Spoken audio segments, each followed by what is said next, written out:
Olá, a gente vai dar continuidade hoje ao estudo das doenças causadas por bactérias. Na nossa aula anterior a gente já começou estudando algumas delas. Hoje a gente vai falar das demais doenças. Vamos começar aqui. A gente vai começar falando justamente da leptospirose. É uma doença que é causada pela bactéria Leptospira interrogans e que, no caso, existem alguns fatores ambientais que vão contribuir para a doença. Um deles é justamente o lixo, a presença do lixo na rua, falta de saneamento, esgoto a céu aberto.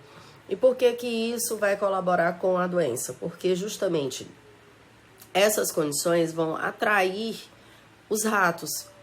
E os ratos, eles são justamente os hospedeiros naturais dessa bactéria. Então, essa bactéria, ela se apresenta no sistema urinário dos ratos.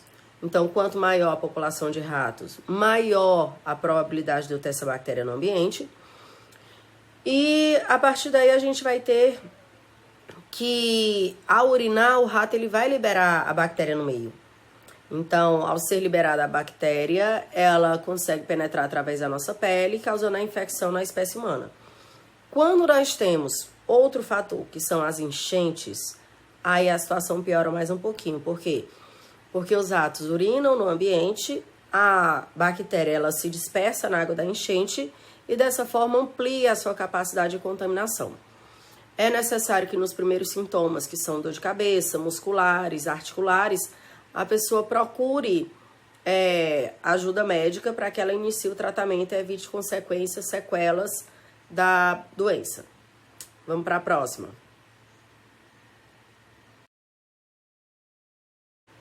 A gente vai começar a falar agora das doenças bacterianas que afetam nosso aparelho genital. A primeira delas vai ser justamente a gonorreia, que é causada pela bactéria Neisseria gonorrhoeae, que vai afetar homens e mulheres, mas a forma de manifestação da bactéria ela acaba sendo um pouco diferente. No caso dos homens, a bactéria ela vai se manifestar de maneira sintomática. Débora, o que seria isso, sintomática? A bactéria ela vai causar alguma disfunção fisiológica que vai incomodar bastante o portador dela. No caso, essa bactéria ela vai ser transmitida através da relação sexual, por isso é considerado uma IST, e vai se instalar justamente na uretra masculina. No momento que houver a infecção, vai haver, logicamente, danos à mucosa da uretra, causando pequenas lesões. E aí vale lembrar que para os homens a uretra ela serve não só para o aparelho reprodutor no momento da ejaculação, mas também para o urinário. Então a liberação da urina também vai ocorrer pela uretra. Então você imagina, a mucosa, o revestimento dessa estrutura está danificada, tem lá as lesões e a pessoa vai urinar. Vamos lembrar, a urina é ácida, ou seja, uma das principais características da doença é que nos homens ela vai causar um enorme incômodo ao urinar. Vai causar uma ardência muito grande. Isso é bom. Quando eu falo que é bom, gente, não é porque eu tô feliz pelo sofrimento masculino, não. É porque como a doença ela causa esse desconforto, ela meio que força o paciente a procurar ajuda médica.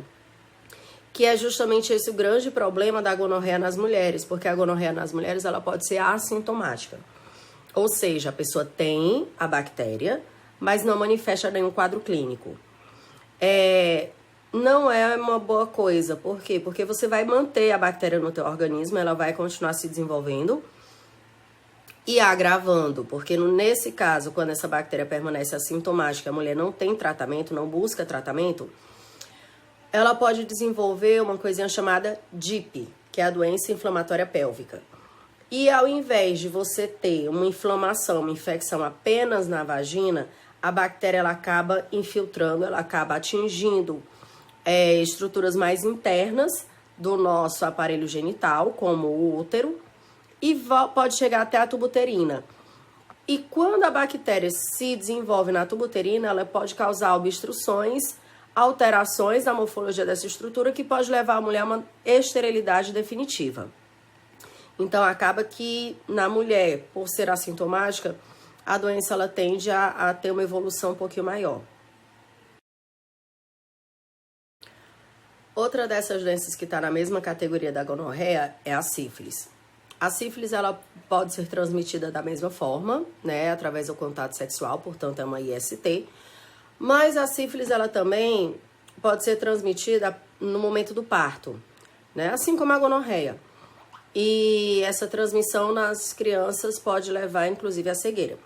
Mas vamos primeiro falar um pouquinho da sífilis, depois a gente fala dessa transmissão aí. É uma doença que vai ser causada pela bactéria Treponema pallidum, que é um tipo de espiroqueta. Nome engraçado, né? Mas tudo bem. E, no caso, essa bactéria, ela vai se manifestar no nosso organismo em 3 fases. Na sua primeira fase, vai ocorrer o surgimento de lesões na região genital. São lesões indolores, são lesões que não vão causar desconforto, não vão coçar, não vão arder, não vai ter a produção de nenhuma secreção purulenta. Vai ser apenas um cancro, ou seja, uma areazinha que vai ficar com a superfície mais escamosa, pronto. Após um tempo, essa lesão ela vai desaparecer, certo? Então, de uma semana a 10 dias, a lesão some. Pronto, então a pessoa tem essa lesão, não tem noção que adquiriu a doença. Essa lesão ela não vai incomodar, muitas vezes a pessoa não chega nem a conseguir visualizar devido à área onde ela surge, e ela vai desaparecer. A partir daí a gente passa até a segunda fase da sífilis, que seria a fase secundária. Na fase secundária, o que é que vai acontecer? Aquela lesão que antes estava só na área genital, ela vai se difundir pelo corpo todo. Então, eu vou passar a ter lesões por outras áreas, como mãos, braços, dorso. E, no caso, isso vai sinalizar o segundo estágio da sífilis. Da mesma forma que acontece na primeira fase, essas lesões elas vão regredir e desaparecer. A partir daí, a bactéria entra no período de latência que podem durar anos. E, quando ela volta a se manifestar, eu já estou na fase tardia, ou a sífilis terciária. Nessa fase, ao invés de ter lesões, que seriam os cancros, a pessoa passa a apresentar outro tipo de lesão, que são úlceras. A bactéria ela já vai se manifestar na forma de ulcerações, feridas profundas, que podem se desenvolver não só na nossa região cutânea, mas também nos nossos órgãos internos, como no fígado. Podem também se manifestar na aorta, pode se manifestar também no nosso sistema nervoso. Então, na sífilis tardia, há um maior risco da pessoa vir a óbito, principalmente por complicações cardíacas e nervosas. O tratamento, galera, é muito simples. O tratamento ele é feito com penicilina, um dos antibióticos mais antigos e comuns que a gente tem. Basta que a pessoa procure tratamento logo no início da infecção. E, principalmente, é uma doença que pode ser prevenida facilmente. Mais fácil do que tratar seria o prevenir, que seria através do uso do preservativo durante a relação sexual. Vale lembrar que hoje a gente está vivendo um quadro de epidemia de sífilis no país. Ou seja, o número de casos vem aumentando exponencialmente. Então, basta prevenir para a gente evitar esses problemas. Vamos passar para a próxima doença. A gente vai começar a falar agora das doenças bacterianas que afetam o nosso aparelho respiratório. A primeira delas é o antrax. O bacilo anthrax, que é a bactéria responsável por essa doença, pode ser encontrado no ambiente. É por isso que quando ocorre foco de contaminação em determinadas áreas, essas áreas elas devem ser evitadas, pois o seu contágio ele se dá de maneira muito fácil, ou seja, a patogenicidade da doença é muito alta, ou seja, a forma como ele consegue, né, o parasita consegue se disseminar, vai favorecer a contaminação. No caso, a bactéria ela pode se manifestar de duas formas, a partir de lesões cutâneas, né, pústulas que vão se formar na pele, ou então nas vias respiratórias. E aí, quando a bactéria atinge as vias respiratórias, acaba causando um quadro de insuficiência que pode levar o portador à morte. Devido à facilidade de disseminação dessa bactéria entre os hospedeiros, ela acabou já sendo utilizada como arma biológica, que isso ocorreu justamente logo após o ataque do 11 de setembro nos Estados Unidos. Hoje não se tem mais notícias da utilização dessa bactéria dessa forma. Amém. Vamos passar para a próxima. Uma outra doença respiratória é a pneumonia. É uma doença muito mais comum, né? Que é causada pelo Streptococcus pneumoniae, que é uma bactéria que vai ser transmitida por vias aéreas, ou seja, contato com materiais, com objetos contaminados, né? Copo, talheres, acaba ajudando na disseminação da doença e também a proximidade com pacientes portadores dela. Essa bactéria ela vai se manifestar, vai se desenvolver na região pulmonar, nos pulmões, nos alvéolos. Isso vai fazer com que no nosso organismo haja uma resposta imunológica. O nosso sistema imunológico vai aumentar a concentração das células de defesa no pulmão, assim como também vai aumentar a concentração das hemácias. E vai haver também um aumento das secreções no interior dos alvéolos. Então, tudo isso, esse aumento das células sanguíneas, esse aumento do fluido extracelular nos pulmões, vai levar a uma obstrução, a um comprometimento do funcionamento dos alvéolos. Então, a pessoa vai ter aquela dificuldade maior de respirar. É uma doença que pode ser facilmente tratada com antibióticos, que se torna mais perigosa justamente nos grupos de risco. Ou seja, crianças de menor idade e pessoas idosas. Hoje no Brasil a gente tem que uma das principais causas de morte entre as pessoas idosas é justamente a pneumonia. A que se deve isso?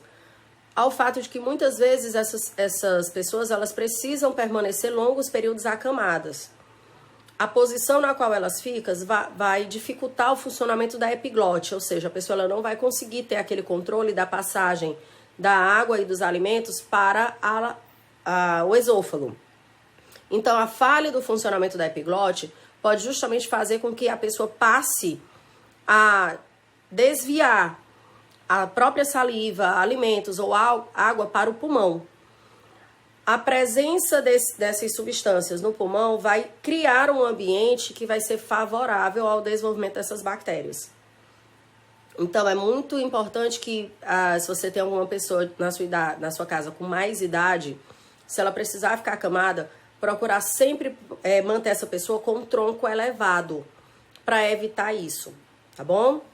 Bora continuar.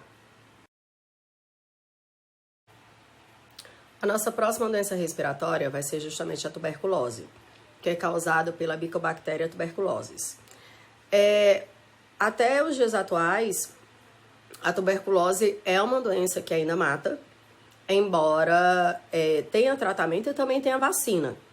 Então, hoje nós dispomos de meios bem mais eficientes para combater a bactéria, mas no passado nem sempre foi assim. Para você ter uma ideia, entre os anos entre os anos de 1850 e 1950, foram 1 bilhão de pessoas que morreram por tuberculose. Ou seja, a tuberculose dentre todas as doenças já estudadas na nossa espécie, a que mais matou, certo? E isso eu não estou considerando somente nesse período, não. Estou considerando na história da humanidade. A tuberculose é a doença que mais matou o ser humano na nossa história inteira. Vamos lá. Vamos entender um pouquinho isso.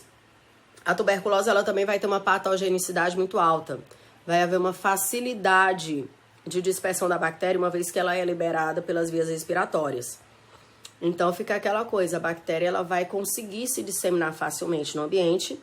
Basta que você tenha contato com pessoas doentes para que você seja infectado. Uma vez que essa bactéria atinge o teu aparelho respiratório, que chega lá no pulmão, a pessoa ela vai começar a manifestar um quadro de uma tosse seca, que é diferente da pneumonia, porque a pneumonia ela é caracterizada justamente pelo aumento da secreção pulmonar, né? Devido a tudo aquilo que eu já falei para vocês, resposta imunológica, acúmulo de fluidos, aquela coisa toda.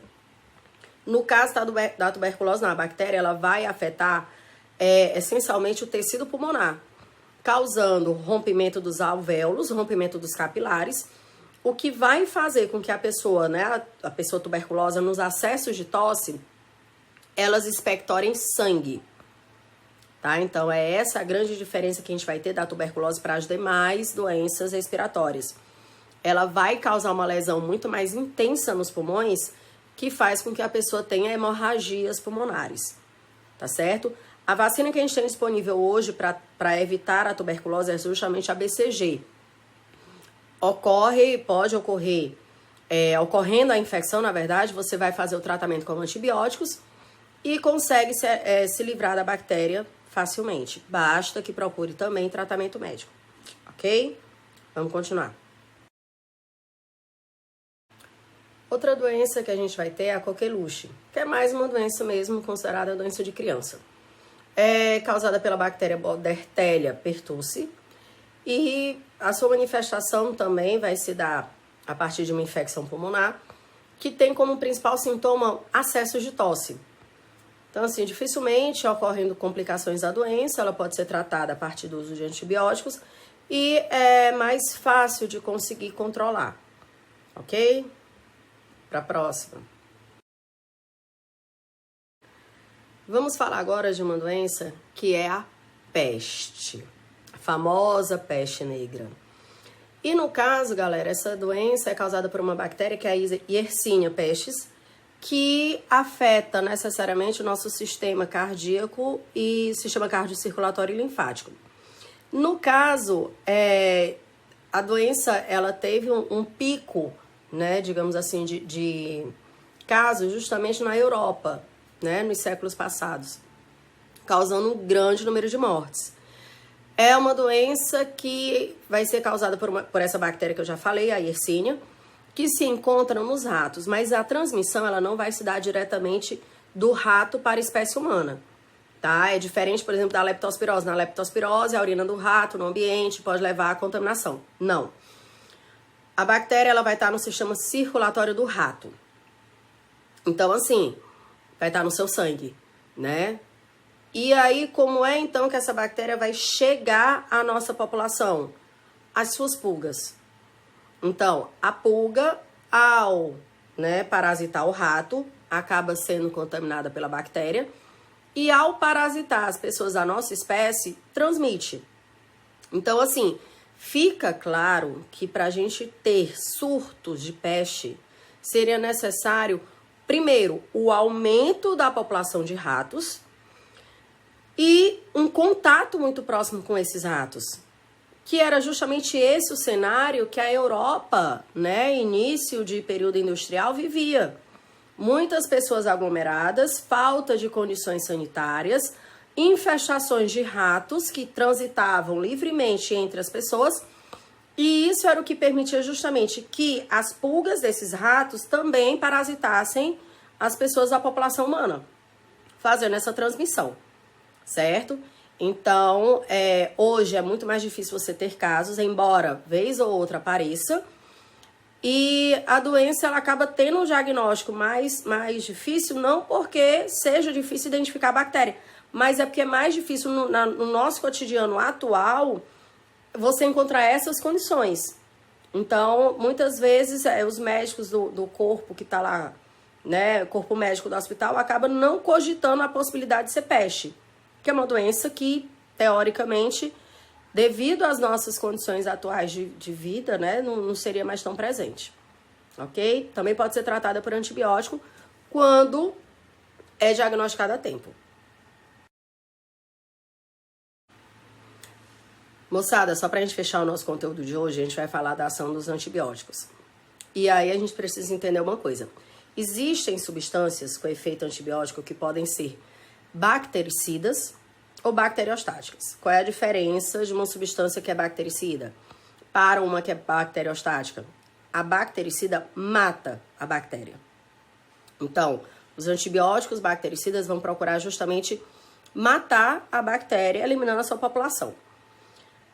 As substâncias que são bacteriostáticas, elas não têm esse efeito de tentar matar a bactéria, mas ele vai justamente tentar fazer com que essa bactéria não consiga proliferar, não consiga se reproduzir. Por que eu usaria uma substância dessas? É quando o meu próprio sistema imunológico ele tem capacidade de conseguir eliminar a bactéria. Então, assim, o que eu faço é garantir que essa bactéria não se multiplique para que o meu sistema imunológico consiga contê-la. Ou ainda, quando eu quero apenas controlar a minha população de bactérias, como a da minha flora bacteriana vaginal. Existem bactérias que vão viver naturalmente na região vaginal da mulher, e essas bactérias, elas não são patogênicas. Claro, quando as suas populações, elas não têm essa explosão, ou seja, quando elas não se multiplicam exageradamente. Então, eu uso algumas substâncias, aqueles sabonetes íntimos, eles são bacteriostáticos também, tá? E aí, vamos lá. Outra coisa que a gente precisa falar é a respeito da resistência aos antibióticos. Esse é um problema que nós criamos para a nossa população. Então, assim, a resistência bacteriana, ela vem sendo cada vez mais observada e é um problema da indisciplina nossa. Por quê? Porque os antibióticos, eles devem ser utilizados com muita prudência e cautela, pois cada grupo de antibióticos vai agir sobre um grupo de bactérias. Então, quando eu utilizo um antibiótico por conta própria, eu tenho um risco muito grande de estar usando a medicação errada para a bactéria errada. Então, o que é que acontece? Eu preciso ter uma prescrição médica, eu preciso garantir que o antibiótico que eu vou tomar, ele vai ter a ação esperada sobre aquela bactéria, tá? Então, o que é que acontece? Quando você toma um antibiótico sem prescrição, você pode induzir justamente esse processo que está indicado na imagem. O que é que acontece? As bactérias, apesar de terem baixa variabilidade genética, já que elas não têm aquela reprodução por gameto e tudo, elas ainda vão ter variabilidade devido à conjugação, transformação e tradução que elas podem sofrer, mas é baixa. Pronto. E aí, o que é que acontece? Quando eu tenho uma população de bactérias que apresenta essa variabilidade, o que é que pode acontecer? Eu posso, a partir das recombinações ou das mutações, observar que nessas bactérias vai haver aquisição da resistência. Então, eu posso ter grupos de bactérias que vão ser resistentes. Só que essa resistência, ela só se torna uma adaptação evolutiva, quando o ambiente cria uma pressão direcionada para aquilo ali. Então, deixa eu dar um exemplo aqui para ver se eu ajudo. Imagina que eu tenho uma resistência natural ao arsênico. Eu não posso dizer que essa é uma vantagem evolutiva para mim. Por quê? Porque a nossa população, ela não vive exposta ao arsênico. Então, qual é a vantagem de eu ser resistente ao arsênico se não existe nenhum fator ambiental que faça com que a gente tenha contato com essa substância? Então, tipo, é como a pessoa que nasce sem o terceiro molar. Eu, particularmente, eu nem gosto dessas pessoas. Eu acho injusto isso. Mas vamos lá. Quem não tem o terceiro molar não é uma vantagem evolutiva, porque se eu nascer com o terceiro molar, eu posso tranquilamente fazer a retirada dele. Então, tá dando eu espero que esteja dando para entender. Então, voltando para as bactérias. Então, o que é que acontece? Quando eu tenho bactérias que são resistentes a uma determinada substância, e eu faço a utilização errada desse antibiótico, eu não uso o antibiótico que eu deveria utilizar, o que é que vai acontecer? O antibiótico que eu usar, ele vai conseguir eliminar apenas as bactérias suscetíveis, as que serão vulneráveis ao antibiótico. E aí, o que é que vai acontecer? Aquelas bactérias que não estavam se multiplicando muito devido à competição com as suscetíveis, elas vão se reproduzir porque agora elas não têm mais competição. Então, eu vou acabar selecionando uma população inteiramente resistente. E é assim que surgem as superbactérias. Então, antes de se automedicar, é importante que você procure um profissional da saúde para que ele possa indicar qual é o antibiótico correto para você não ser responsável por esse processo. Espero que vocês tenham gostado da aula, galera. Até o nosso próximo encontro. Valeu!